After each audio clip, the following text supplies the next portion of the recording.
CMRL Exalogic മാസപ്പടി കേസിൽ enforcement directorate നടത്തുന്ന അന്വേഷണം നിർണായകമായ പുതിയൊരു വഴിത്തിരിവിലേക്ക് കടക്കുകയാണ്. വെറുമൊരു സാമ്പത്തിക ക്രമക്കേട് എന്നതിനപ്പുറം രാഷ്ട്രീയപരമായും നിയമപരമായും വലിയ ചലനങ്ങൾ സൃഷ്ടിക്കാൻ പോകുന്ന തലങ്ങളിലേക്കാണ് ED നീക്കങ്ങൾ വിരൽ ചൂണ്ടുന്നത്. അന്വേഷണത്തിന്റെ നിലവിലെ പുരോഗതി വിലയിരുത്തുമ്പോൾ മുഖ്യമന്ത്രി പിണറായി വിജയന്റെ മകൾ വീണ കേസിൽ പ്രതിയാകാനുള്ള സാധ്യതകൾ ഏറെയാണെന്നാണ് സൂചനകൾ. കേസിൽ അറസ്റ്റ് രേഖപ്പെടുത്തുന്നത് ഒഴിവാക്കിക്കൊണ്ട് തന്നെ ഉടൻ കുറ്റപത്രം സമർപ്പിക്കാനുള്ള സാധ്യതകളാണ് അന്വേഷണ ഏജൻസി പരിശോധിക്കുന്നത്.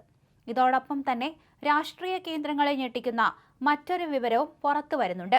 കേസിന്റെ തുടർ നടപടികളുടെ ഭാഗമായി പ്രതിപക്ഷ നേതാവ് പിണറായി വിജയനെയും ചോദ്യം ചെയ്യുന്നത് EDയുടെ സജീവ പരിഗണനയിലുണ്ടെന്നാണ് വിവരങ്ങൾ. നേരത്തെ കമ്പനികൾ തമ്മിലുള്ള സാമ്പത്തിക ഇടപാടുകളിൽ മാത്രം കേന്ദ്രീകരിച്ചിരുന്ന അന്വേഷണം ഇപ്പോൾ വീണയുടെ വ്യക്തിഗത സ്വത്തുക്കളിലേക്കും വിപുലീകരിച്ചിരിക്കുകയാണ്. ഇതിന്റെ വ്യക്തമായ സൂചനയാണ് കഴിഞ്ഞ ദിവസങ്ങളിൽ കണ്ണൂരിൽ ED ഉദ്യോഗസ്ഥർ നടത്തിയ അപ്രതീക്ഷിത പരിശോധനകൾ നൽകുന്നത്. കണ്ണൂരിലെ പാതിരിയാട് പിണറായി വില്ലേജുകളിലാണ് ED സംഘം നേരിട്ടെത്തി പരിശോധന നടത്തിയത്. വില്ലേജ് ഉദ്യോഗസ്ഥരെ ഒപ്പം കൂട്ടി വീണയുടെ പേരിലുള്ള ഭൂമിയുടെ രേഖകളും കൃത്യമായ അതിരുകളും ഉദ്യോഗസ്ഥർ നേരിട്ട് കണ്ട് ബോധ്യപ്പെടുകയായിരുന്നു. പാതിരിയാട് വില്ലേജ് ഓഫീസിലെത്തിയ ED സംഘം സ്പെഷ്യൽ വില്ലേജ് ഓഫീസർക്കൊപ്പം പിണറായിയിലെ വസതിക്ക് സമീപമുള്ള സ്ഥലം സന്ദർശിച്ച് വിവരങ്ങൾ ശേഖരിച്ചു. തുടർന്ന് പിണറായി വില്ലേജ് ഓഫീസറുടെ സാന്നിധ്യത്തിൽ ഇലക്ട്രിസിറ്റി സബ്സ്റ്റേഷന് സമീപമുള്ള സ്ഥലത്തിന്റെ വിശദാംശങ്ങളും ചോദിച്ചറിഞ്ഞു. ആദ്യഘട്ടത്തിൽ എക്സാലോജിക് കമ്പനിയുടെ ബംഗളൂരു, കൊച്ചി ഓഫീസുകളിലെ രേഖകളും CMRLന്റെ ബാങ്ക് ഇടപാടുകളുമായിരുന്നു EDയുടെ പ്രധാന പരിശോധനാ വിഷയം. എന്നാൽ സാമ്പത്തിക ഇടപാടുകളിൽ നിന്ന് സ്വത്തുക്കളുടെ ശേഖരണത്തിലേക്ക് അന്വേഷണം നീളുന്നത് കേസിന്റെ വ്യാപ്തി വർദ്ധിപ്പിക്കുന്നുണ്ട്.